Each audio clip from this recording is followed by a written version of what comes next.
A very good evening to you. I'm Lillian Muli and we're coming to you live from the Masai Mara University in Narok County as the world marks the International Day of Care and Support. Now, this day gives us a chance to reflect on one of the most important but most invisible pillars of our society, and that is care work. And I'll just give you a scope of what care work entails, because we have a live audience with us here at the Masai Mara University, and a chunk of them are actually involved in care work. It involves raising children, tending for the sick, caring for the elderly, and supporting those in need of care. And this, of course, is very critical because it supports families and it also supports communities, and therefore it is literally the backbone of our societies. But there's a problem. Across the world, this vital work remains undervalued. And right here in Narok County, where we're coming to you live from, women and girls shoulder most of it. Now, according to the Kenya Time Youth Survey 2021, women in Narok County spend 10 times more hours on unpaid care work than men. And this limits their access to education, income, and leadership opportunities. So tonight we shine a light on these realities, as well as celebrate those transforming the care economy and seek practical solutions. We'll be hearing from gender experts, community leaders, the county government, and from those whose lived experiences tell the story better than any statistic.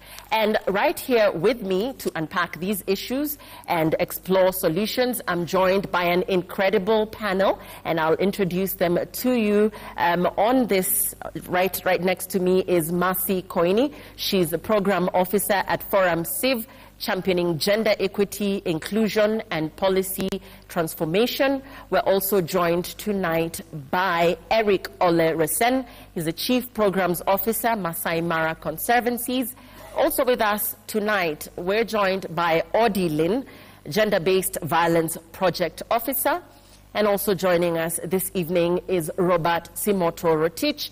He's the CEC for Education, Youth Affairs, and Sports, Gender, Culture, and Social Services in Narok County.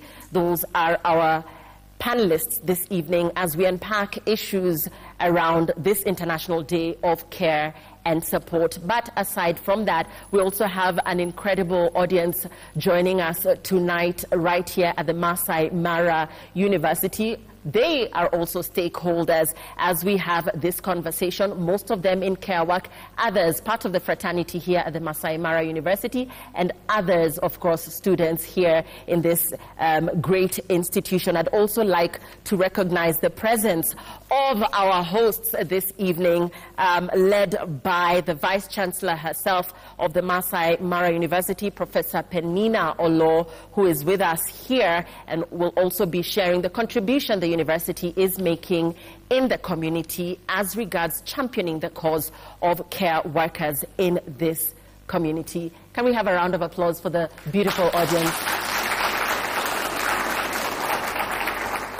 Thank you very much for being part of this conversation. We will begin by lived experiences, those who are in care work, as they share with us what their experiences have been, what their journeys, their respective journeys have been in care work.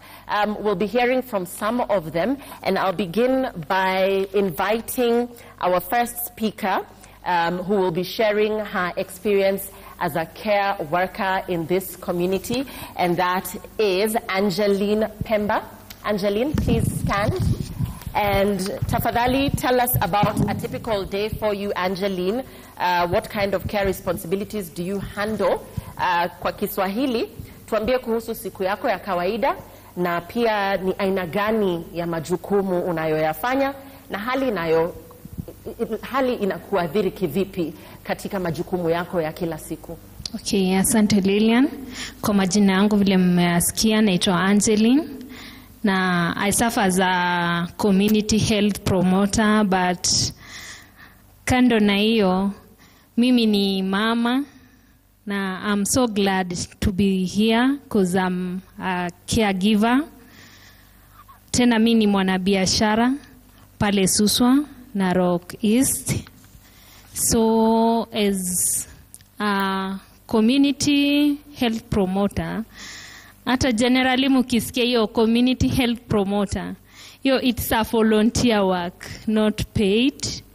And the role of the CHP is to mobilize, to give care for the sick people, the oldest, and also wale wajawazito na watoto wachanga wenye wanafaa kupewa chanjo. So hiyo ndiyo kazi yangu na ninafurahia siku ya leo kuwa hapa. Na kwa hiyo kazi iko na changamoto mingi sana. Maana kama mimi personally nikiwa kama mama, nikienda pale ku attend the community.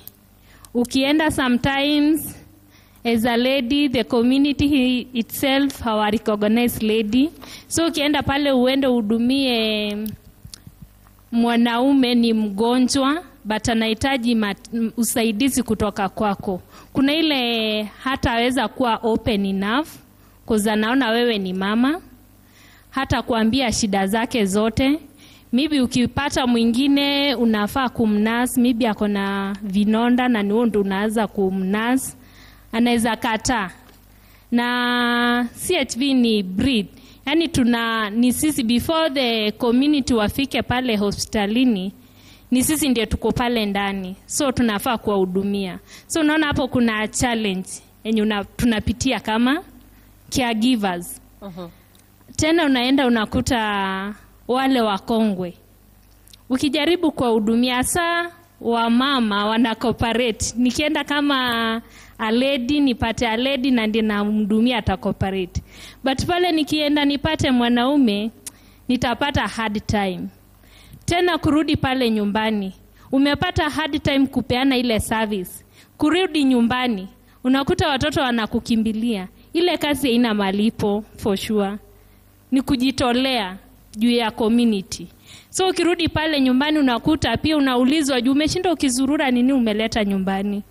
Sinaona it's a big challenge. Asante sana. Angeline Pemba talking about a conservative community where gender stereotypes still exist. Asante sana. Please take a seat. Next we'll be hearing from Agnes Ngamase, who is also in care work. Agnes, tueleze kuhusu majukumu yako, kazi unayofanya na hali yako iko vipi? My name is Agnes Ngamase. I'm a student from Masai Mara University. I do informal caregiving, where I take care of the elderly by helping them meet their daily needs, either by bathing, dressing them, help them walk around. That's it. And this work has a lot of challenges, since one of the challenges can be it's very expensive. Unapata mtu elder, utapata hauna pesa kumbaia diaper. Again, kuna medications, transport fee. If the person feels sick, unafaa kumpeleka hosi. Utapata hakuna hiyo pesa. Another thing, there is lack of time. As young as I am, I struggle to balance family duties and my work. So time inaisha nikijaribu kumshughulikia yule mtu namtake care and my personal work. Another thing is isolation. At times when you caregive a person, you miss so much of the social events and more opportunities, since you have to take care of the person completely. You don't have to move, or you go to other places. You need to take care. Okay, thank you for that. Thanks for sharing your story. And finally, very briefly before we come to the panelists, we'll be hearing from one more lived experience, and that is Silantoi Monica. Silantoy, you are a community health volunteer as well. Tell us what your experience has been in the community. What have you observed on the ground? Thank you very much, Lily. What I've observed in our community is that most of the work, the care work, is women who do it. And most of these women have so many challenges, bearing in mind that in our community, the Ma community where I come from, most women take care of the whole community and the children, and they are not like the ones who hold the resources. Most of the resources, or the people with the resources, are the men. So it's double for them because you don't have the resources directly to take care of the things that we are supposed to take care of.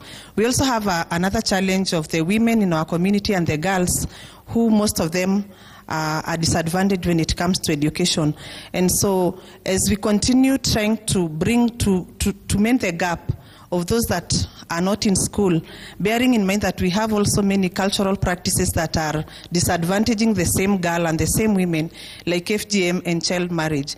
So when we are trying to mend the gap, it becomes even difficult because the same woman who is trying to do maybe their work in the markets, the environment is also not conducive.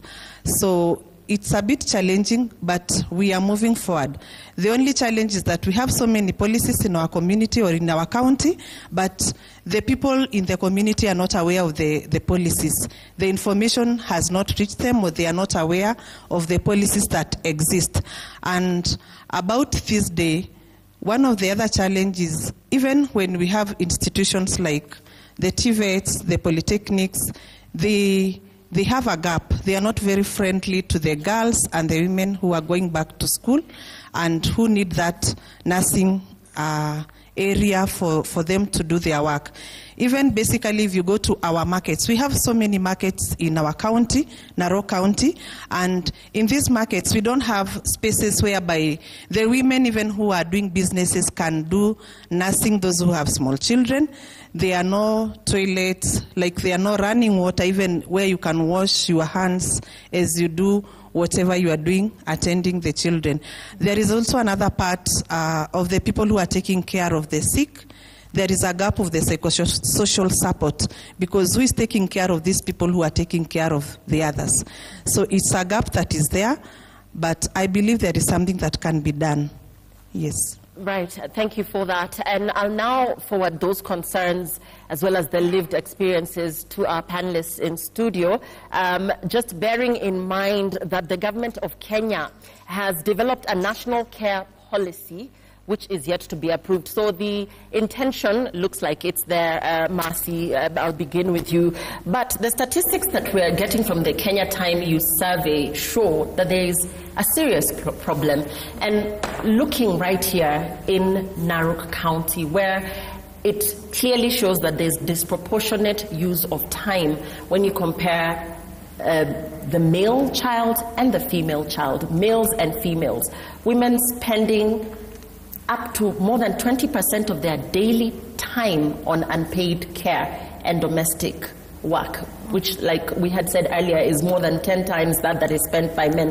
Let's talk about some of the barriers as we set the context that women in this county are facing because of unpaid care work. Thank you very much, Lilian. You put it really right that women spend 21% of their time providing unpaid care work, which is a huge gap compared to their male counterpart who spend 2.1% of their time. And this has a direct implication in their progression in terms of education. It has a great implication in their participation in leadership and governance, as well as generally contributing to the society.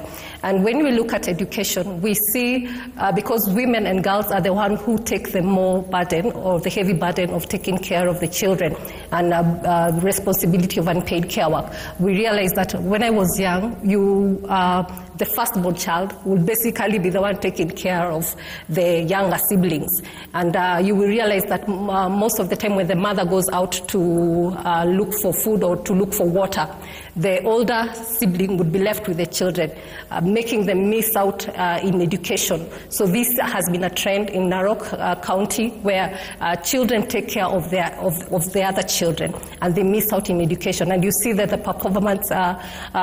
performance become very poor.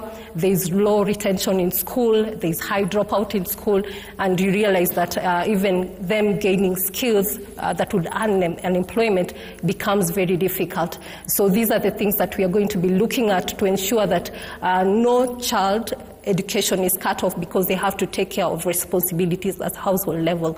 And also as mostly teenagers or even the youth, particularly the girls, you realize that they drop out of school, they don't progress to vocational training centers because they have to get married at a very early age, and they have to take care of responsibilities at household level, making them not participate in the labor market. We also realize the issue of low retention in the job market, because once a girl has reached the reproductive age, and particularly I'm talking about the conservancies, the retention level is low, because once they reach a reproductive age, they have to go back home, give birth, and they never come back because the conservancies is not conducive for them. So those are the things that we are looking at. How can we have employers providing security, providing protection for mothers who have children? So we are looking at how we can be able to ensure that even women are able to participate in public participation processes. They are able to have networks where they can be able to rally for support for them in leadership, which is lacking. So those are the things that we want to see: women participating in governance processes, in leadership processes, and not cutting off their dreams or cutting off their ambition because they have to take care of responsibilities at home. Yes. And now to you, Oloresen, talking about Narok County being a tourist hub, and Mercy has talked about the conservancies, and we know that even in the audience here, we have rangers, we have tour guides who work in these conservancies. In terms of these females, once again looking at the Kenya Time Use survey, in terms of the females in this ecosystem,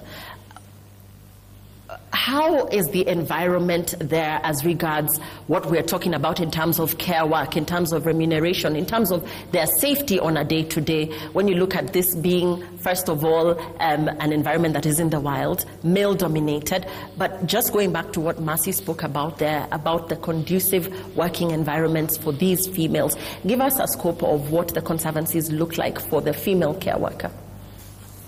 Yeah, thank you very much, Lillian.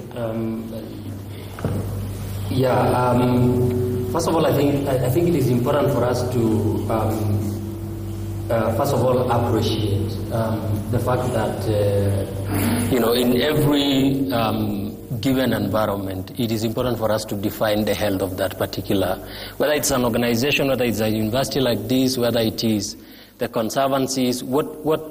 How do we define that particular environment as a healthy environment? And for us, in the conservancies, we have been able to define the health of the ecosystem by looking at not just the numbers of elephants and the numbers of wildlife, but also what is happening to the well-being of that particular community. Because that way, you will be able to have a healthy ecosystem. So basically, if you look at the numbers in terms of girls and women involvement in conservancies, about 5 or so years back, there was really very, very little involvement. And we realized that hinders the potential of that particular industry, because half of the population is not being involved. And so what we did as a conservancy is to look at what are the mechanisms to make sure that women, girls, youth generally are involved in decision making in conservancies, in every single opportunity that is available in conservancies. which means that, for example, roles like, for example, rangers, which are roles that were never accessed by girls, are now being accessible because as an organization, we became deliberate to talk to the conservancies, and we had resolutions that we had to pass with the conservancies. And basically what this means is, and I'm really, really happy with the effort that the government is putting in terms of putting policies in place. But these policies, unless they are domesticated to the lowest level of communities and institutions within the communities, that it is very difficult for government to implement these policies. So for us, we work with 25 community conservancies that are now employing nearly over 2,000 people. We have rangers in there, we have managers in conservancies, we have camps that are employing people in hospitality and all that. And basically, we ensure that all these government policies are domesticated to the lowest level. If it is the camp, then they have to ratify a sexual harassment policy, for example. If it is the conservancy, they have to sign a child protection policy, which means that if you are a member of that conservancy, then you will have to live by that policy. So it's also a matter of looking at who else is there and looking at those lower institutions within the community and ensure that those institutions are picking up those policies and implementing them. But otherwise, if we leave this role to the government, take for example, if we are looking at children officers in the county, probably there is only one children officer in this county, and look at the vastness of this county. So we have to look at all these other actors and how do we utilize these actors and these institutions within the community. We've had institutions like the Widows Association and all that. How do we utilize those institutions to ensure that these policies are domesticated within the frameworks of those institutions and ensure that they are implemented? Right, and now that you pointed out the issue of the widows, I'd like to shift gears slightly and actually take a look at the plight of widows in this particular community, where once again we'll be hearing from a lived experience, and that is Nelly Konyo, who herself is a widow, just to get a scope of some of the issues the widows here, most of them also in care work, some of the issues that they are also facing in this community against the backdrop of what Eric here has talked about. Let's hear briefly from Nelly Konyo. Nelly, share with us a little bit about your story, and I'm sure you were listening to what Eric was speaking about. Please tie your story in terms of experiences of the widows that you deal with into what you're seeing here as regards disparities. Thank you, Lillian, and thank you, Reson, for bringing this up. The organization mainly targets the widows. These are vulnerable women, vulnerable of the vulnerable. Why do we say so? If the ordinary woman or the ordinary women are vulnerable, what about a widow who has no husband to stand by? In this community specifically, these women are viewed as invisible. Their voice is not heard. However, we are trying the little we can to ensure that we amplify their voice and also to advocate for the rights. Concerning the issue of unpaid care work, most widows, because of the issues of poverty, they go out and fend for work. And most of the time, they are not remunerated well because they have no one else to speak for them. Therefore, most of the time, most of them, they go out washing out clothes, and they are not paid like the rest.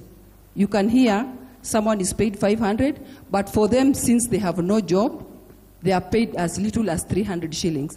And in the current times, 300 Kenya shillings to work for work is quite less. Therefore, that's what we are really trying to ensure, that they are remunerated well. When it comes to issues of injustices or other plights, when it comes to issues of land, Maasai land, most of these women, the land belongs to the man because this is a patriarchal society where the land belongs to the women. This is where the major case is, issues of land and injustices. Thank you. Thank you for sharing that. I want to shift now my attention to you, Robert, Narok County, on behalf of the Narok County.